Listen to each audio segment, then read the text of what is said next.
বিগত প্রায় ৭০ বছর ধরে পরাশক্তি বলতে আমাদের সামনে যে নামটি ভেসে ওঠে তা হলো ইউনাইটেড স্টেট অব আমেরিকা। প্রাচীন যুগে এই পৃথিবীতে এক পরাশক্তি ছিল যার নাম পারস্য। পৃথিবীর ইতিহাসে আজ অবধি যতগুলো বৃহৎ এবং প্রতাপশালী সাম্রাজ্যের নাম পাওয়া যায় তার মধ্যে পারস্য সাম্রাজ্যের নাম একদম উপরের দিক থেকে যায়। সম্রাট সাইরাস দ্য গ্রেটের হাতে প্রতিষ্ঠা লাভ করা এই সাম্রাজ্যই পৃথিবীর প্রথম পরাশক্তি। ভৌগোলিক অবস্থান, উন্নত শাসন ব্যবস্থা, শিল্প সংস্কৃতি, স্থাপত্যকলা, বিজ্ঞান, প্রযুক্তি প্রভৃতি শ্রেষ্ঠত্বে এই সাম্রাজ্যকে শ্রেষ্ঠত্বের অবসরে বসিয়েছে।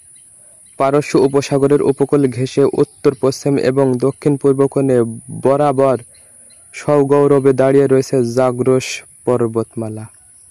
এই পর্বতমালার পদদেশ থেকে পূর্ব দিক ভারতীয় প্লেট পর্যন্ত বিস্তৃত ইরানি মালভূমি। ভৌগোলিকভাবে ত্রিকোণ আকৃতির এই অঞ্চল 1935 সাল পর্যন্ত পারস্য নামে পরিচিত ছিল, যা আজকের দিনে ইরান নামে পরিচিত। এই অঞ্চলে প্রতিষ্ঠিত হয়েছিল পৃথিবীর বিখ্যাত পারস্য সাম্রাজ্য। পৃথিবীর ইতিহাসে আজ অবধি যতগুলো বৃহৎ এবং প্রতাপশালী সাম্রাজ্যের নাম পাওয়া যায় তার মধ্যে পারস্যের নাম একদম উপরের দিকেই থাকবে। সম্রাট সাইরাস দ্য গ্রেটের হাতে উৎপত্তি লাভ করা এই সাম্রাজ্যটি পৃথিবীর প্রথম পরাশক্তি। ভৌগোলিক অবস্থান, উন্নত শাসন ব্যবস্থা, শিল্প সংস্কৃতি, পর্বতকলা, বিজ্ঞান, প্রযুক্তি প্রভৃতি নিয়ামক এর পরাশক্তি হওয়ার পেছনে মূল ভূমিকা পালন করেছিল। কিভাবে উত্থান ঘটেছিল সেই পরাশক্তির, কারা ছিলেন সেই পরাশক্তির নায়ক, কিভাবে তা গ্রিকদের অধীনে চলে গেল এবং পুনরায় পারসিকতা তা অধিকর্ত হলেন, তার পরিণত বা কী ছিল, সেসব প্রশ্নের উত্তর নিয়ে 3 পর্বের ধারাবাহিক আজ থাকছে প্রথম পর্ব। আলোচনা শুরুতেই পারস্য সাম্রাজ্য নিয়ে একটু প্রাথমিক ধারণা দিয়ে রাখি। পারস্য সাম্রাজ্য মূলত পারস্য অঞ্চলে 550 খ্রিস্টপূর্বাব্দ থেকে 651 খ্রিস্টপূর্বাব্দ পর্যন্ত সময়ের মধ্যে পর্যায়ক্রমিকভাবে উৎপত্তি লাভ করা একাধিক সাম্রাজ্যের সমষ্টি। ঐতিহাসিকগণ এই সময়কালকে মোট 4টি প্রধান ভাগে ভাগ করেন: আকামেনিড সাম্রাজ্য, সেলুডিক সাম্রাজ্য, পার্থিয়ান সাম্রাজ্য, সর্বশেষ সাসানীয় সাম্রাজ্য। এদের মধ্যে আকামেনিড সাম্রাজ্য এবং সাসানীয় সাম্রাজ্য পারস্য সাম্রাজ্য। তবে কোনো কোনো সূত্র পার্থিয়ান সাম্রাজ্যকেও পারস্য সাম্রাজ্য বলে বর্ণনা করা হয়েছে। শুরুর কথা।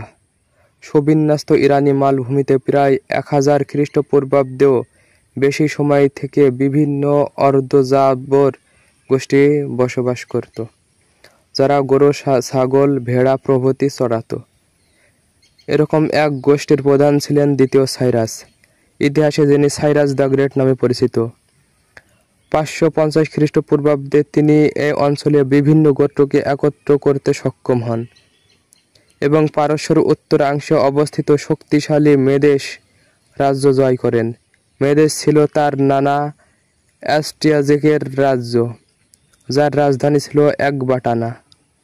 তারপর তিনি একে একে লিডিয়া, ব্যাবিলনের মতো শক্তিশালী রাজ্যগুলো জয় করেন এবং 3 রাজ্যকে অভিন্ন শাসন ব্যবস্থায় নিয়ে এসে গোড়াপত্তন করলেন এক নতুন সাম্রাজ্যের, যার নাম আকিমেনিড সাম্রাজ্য। এই আকিমেনিড সাম্রাজ্য প্রতিষ্ঠিত হওয়ার মধ্যেই যাত্রা শুরু হয়েছিল ইতিহাসের প্রথম পারস্য সাম্রাজ্য। সম্রাট সাইরাস ক্ষমতা আহরণ করে পারস্যের শাহ উপাধি ধারণ করলেন এবং পেশারগাড শহরে গোড়াপত্তন করে সাম্রাজ্যের রাজধানী হিসাবে ঘোষণা করলেন। তিনি ছিলেন অত্যন্ত দূরদৃষ্টিসম্পন্ন একজন শাসক। তৎকালীন সময়ে পারস্য ছিল নানা ধর্মের, নানা সংস্কৃতির মানুষের বসবাস। নতুন এই সাম্রাজ্যকে টিকিয়ে রাখতে জনগণের আস্থা অর্জনের পাশাপাশি তাদের সহযোগিতার যে কোনো বিকল্প নেই তা সম্রাট খুব ভালোভাবে উপলব্ধি করতে পেরেছিলেন। তাই তিনি অধিকারকৃত রাজ্যগুলোর শাসন ব্যবস্থা তেমন কোনো পরিবর্তন আনেননি। সম্রাট সাইরাসের ব্যাবিলন জয়।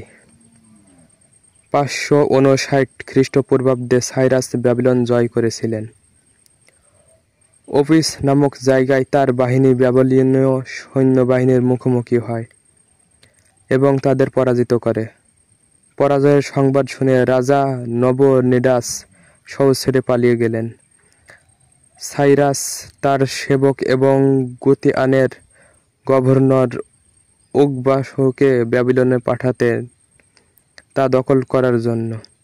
সেই সময় ব্যাবিলনে গোড়াগানটা ছড়ানো হয় যে সাইরাস ব্যাবিলনবাসীদের দেবতা মারদুকের নির্দেশে মারদুককে অস্বীকারী নবনিডাসের নিকট হতে তাদেরকে মুক্ত করতে এসেছেন। ফলে তখন সাইরাস ব্যাবিলন শহরে প্রবেশ করলেন। তখন তাকে ব্যাবিলনবাসী রীতিমতো উৎসব করে বরণ করে নিলেন। ব্যাবিলন অধিকারের পর সাইরাসের নির্দেশে একটি শিলাস্তম্ভ নির্মিত হয়, যাতে সাইরাসের গুণ কীর্তন লিপিবদ্ধ ছিল। ইতিহাসে এটি সাইরাস সিলিন্ডার নামে পরিচিত। ধর্মের প্রতি সাইরাস ছিলেন উদার। জনগণকে নিজ নিজ ধর্ম স্বাধীনভাবে পালনের অধিকার দিয়েছেন। তিনি নির্বিঘ্নে ইহুদিদের জেরুজালেম ফেরার ব্যবস্থা করেন এবং তাদের জন্য ধ্বংসপ্রাপ্ত বাইতুল মুকাদ্দাস পুনর্নির্মাণ করে দেন। এজন্য বাইবেলে তার নামের উল্লেখ পাওয়া যায়, যেখানে তাকে স্রষ্টার প্রতিশ্রুত প্রতিনিধি বলে উল্লেখ করা হয়েছে। ইতিহাসের যে দুজন ব্যক্তিকে পবিত্র কুরআনুল কারিমে বর্ণিত জুলকারনাইন বলে দাবি করা হয়, তার মধ্যে তিনি একজন। অপরজন হলেন Alexander the Great. Darius the Great Achaemenid সাম্রাজ্যের তৃতীয় সম্রাট দারিউস দ্য গ্রেট। তার শাসন আমলে সাম্রাজ্যের সর্বাধিক বিস্তৃতি ঘটে।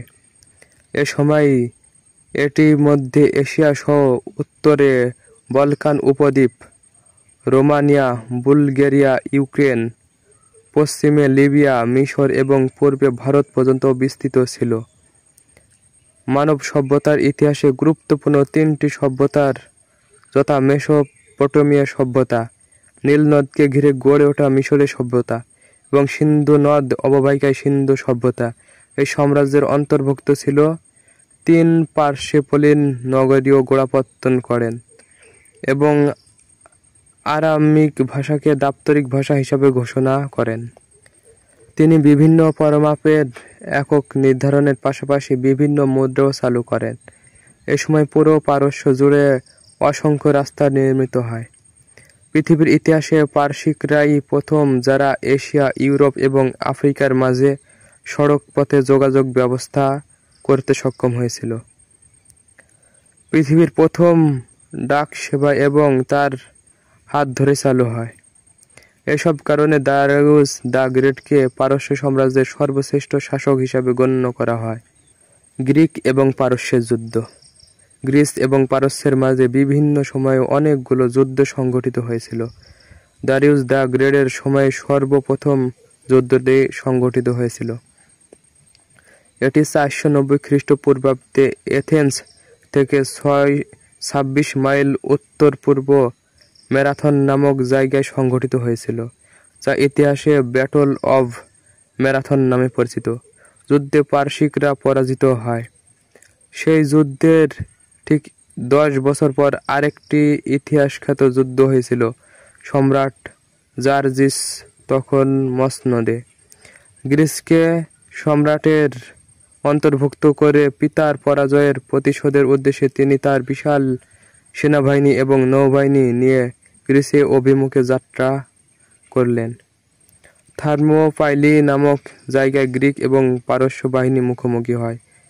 এই যুদ্ধে ইতিহাস ব্যাটল অব থার্মোপাইলি নামে পরিচিত।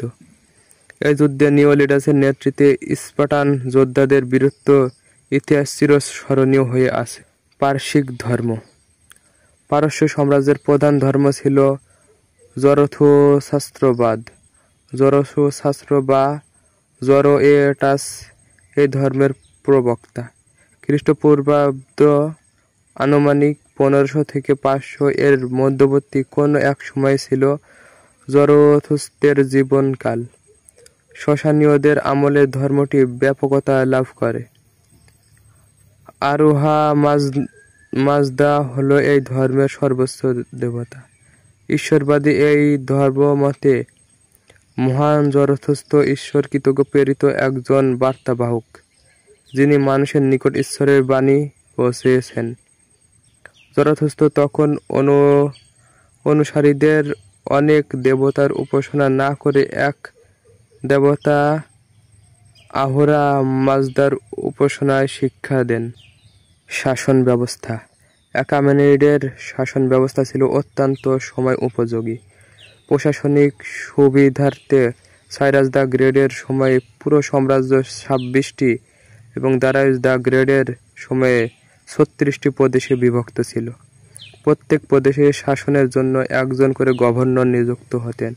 এই গভর্নরদের বলা হতো সাট্রাপ।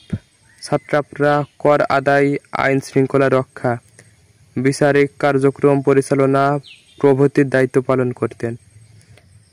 এসব কাজের জন্য তারা কেন্দ্রীয় রাজকীয় সচিব, যাকে সম্রাটের চোখ বলা হতো, তার নিকট জবাবদিহি করতেন। আকামেনিড সাম্রাজ্যের পতন। 480 খ্রিস্টপূর্বাব্দে সম্রাট জার্জিসের গ্রিস অভিযানের পর থেকেই সাম্রাজ্য ক্ষয়িষ্ণু হওয়ার পাশাপাশি ব্যয়বহুল প্রতিরক্ষা ব্যবস্থা রাজকোষ খালি করতে থাকে। এ সময় উত্থান ঘটে দিগ্বিজয়ী গ্রিক বীর আলেকজান্ডার দ্য গ্রেট। সম্রাট তৃতীয় দারিউসের সাথে তার কয়েকটি যুদ্ধ সংঘটিত হয়। অবশেষে 330 খ্রিস্টপূর্বাব্দে আলেকজান্ডারের হাতে পতন ঘটে প্রতাপশালী এই সাম্রাজ্যের। পারস্য সম্পর্কে